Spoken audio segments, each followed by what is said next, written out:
This is gonna blow your mind. I will show you how to get the best red velvet cake of your life. Welcome, cake lovers.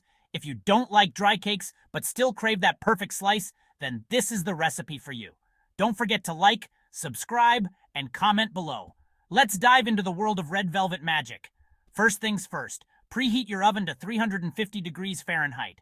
Time to gather your ingredients.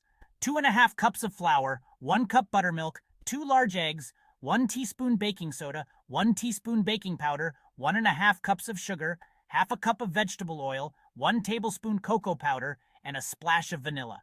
Oh, and don't forget the red food coloring. It's the star of the show. Now mix your dry ingredients in one bowl and your wet ones in another. Combine them like long-lost friends at a reunion. Pour the batter into 2 9-inch round cake pans and pop them in the oven for 25-30 minutes. Just enough time to dream about that first bite. While the cakes are baking, whip up your cream cheese frosting. You'll need 8 ounces of cream cheese, half a cup of butter, 4 cups of powdered sugar, and a teaspoon of vanilla.